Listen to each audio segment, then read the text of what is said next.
अब तक की 5 अहम खबरें। दिल्ली की जामा मस्जिद समेत 123 जायदादों को वक्फ से वापस लेगी केंद्र सरकार। केंद्र सरकार के शहरी विकास मंत्रालय ने दिल्ली वक्फ बोर्ड की 123 जायदादों को वापस लेने के लिए नोटिस जारी किया है, जिसमें दिल्ली की जामा मस्जिद भी शामिल है। पूर्व प्रधानमंत्री मनमोहन सिंह की सरकार के दौरान जामा मस्जिद को वक्फ बोर्ड को दिया गया था। अब सरकार दिल्ली की बेहद खास 123 जायदादों को वापस लेगी।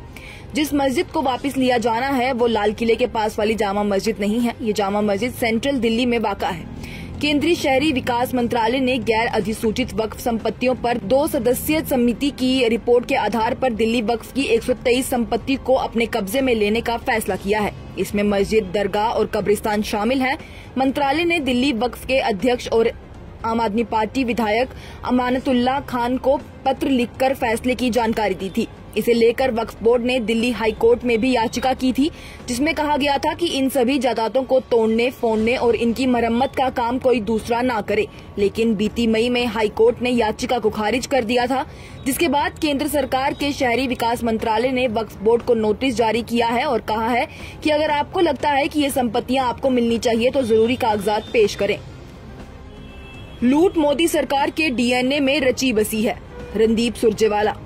रक्षाबंधन से पहले केंद्र सरकार ने रसोई गैस सिलेंडर के दाम 200 रुपए घटा दिए हैं। इसके साथ ही सरकार ने उज्ज्वला योजना के तहत मुफ्त में 75 लाख नए एलपीजी कनेक्शन देने का ऐलान किया है।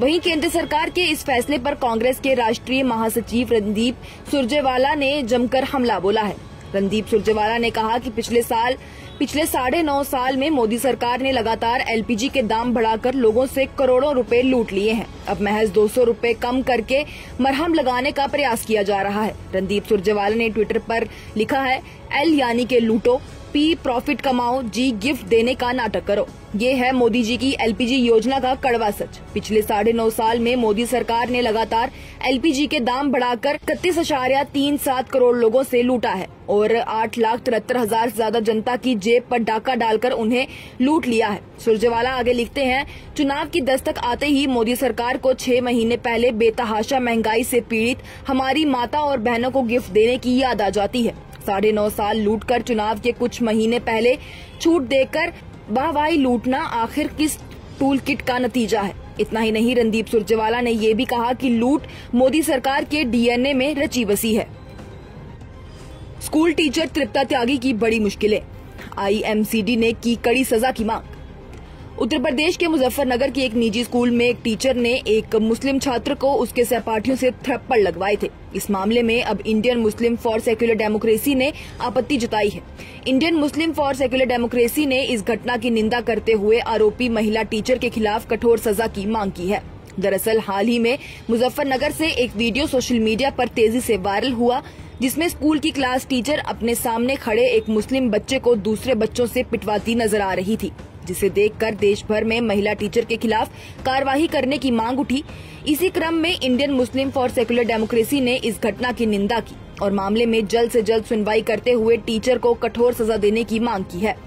आईएमएसडी की ओर से जारी एक बयान पर हस्ताक्षर करने वालों में अभिनेता नसीरुद्दीन शाह, शबाना आजमी और गीतकार जावेद अख्तर भी शामिल हैं। इसके साथ ही आज तृप्ता त्यागी की गिरफ्तारी की मांग के चलते ऑल इंडिया स्टूडेंट एसोसिएशन ने भी दिल्ली में जमकर प्रदर्शन किया। नूह हिंसा मामले में गिरफ्तार बिट्टू बजरंगी को मिली जमानत। हरियाणा के नूह में इस महीने के शुरुआत में हुई सांप्रदायिक झड़पों के मामले में गिरफ्तार किए गए कथित गौरक्षक बिट्टू बजरंगी को बुधवार को एक अदालत ने जमानत दे दी। पुलिस से मिली जानकारी के मुताबिक बजरंगी को 17 अगस्त को नूह की अदालत में पेश किया गया, जिसके बाद उन्हें 14 दिन की जुडिशियल कस्टडी में भेज दिया गया था। वह फरीदाबाद जेल में स्थित नीमका जेल में बंद थे। नूह पुलिस ने बताया कि बुधवार को बजरंगी की जमानत अर्जी पर सुनवाई के बाद न्यायिक मजिस्ट्रेट संदीप कुमार की अदालत ने उन्हें जमानत दे दी।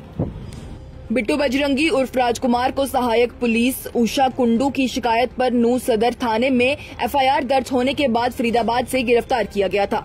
एफआईआर के मुताबिक सोशल मीडिया पोस्ट के जरिए पहचाने गए बजरंगी ने अपने कुछ अज्ञात समर्थकों के साथ कथित तौर पर एएसपी कुंडू के नेतृत्व वाली पुलिस टीम से दुर्व्यवहार किया था और धमकी दी थी। कुंडू ने उन्हें नल्हड़ मंदिर में तलवार और त्रिशूल ले जाने से रोका था। कुंडू ने कहा कि जब भीड़ को रोकने के लिए कहा गया तो उन्होंने पुलिस के खिलाफ नारे लगाना शुरू कर दिए। उनके साथ हाथापाई की और पुलिस की गाड़ियों में रखे उनके हथियार भी छीन लिए। पुलिस ने कहा कि गोरक्षा बजरंग फोर्स के अध्यक्ष बिट्टू बजरंगी को शुरू में तावड़ की अपराध जांच एजेंसी टीम ने पूछताछ के लिए हिरासत में लिया था। नूंह में 31 जुलाई को सांप्रदायिक झड़प होने के एक दिन बाद 1 अगस्त को बजरंगी को फरीदाबाद पुलिस ने कथित तौर पर भड़काऊ भाषण देने और सार्वजनिक रूप से हथियार लहराने के आरोप में गिरफ्तार किया था। पुलिस ने बताया कि नूंह में हुई हिंसा के मामले में अब तक 60 एफआईआर दर्ज की गई है और 305 लोगों को गिरफ्तार किया गया है। इसके अलावा सोशल मीडिया पर अफवाहें फैलाने के आरोप में 11 लोगों के खिलाफ एफआईआर दर्ज की गई है, जिनमें से 1 को गिरफ्तार कर लिया गया है। विश्व हिंदू परिषद ने एक बयान जारी कर स्पष्ट किया कि बजरंगी की उसकी युवा शाखा बजरंग दल या फिर विश्व हिंदू परिषद से जुड़े अन्य संगठनों के साथ कभी कोई संबंध नहीं है। मैंने प्रधानमंत्री को डराया था, जिस डर की वजह से उन्होंने कृषि कानून वापस लिए। सत्यपाल मलिक का बड़ा बयान।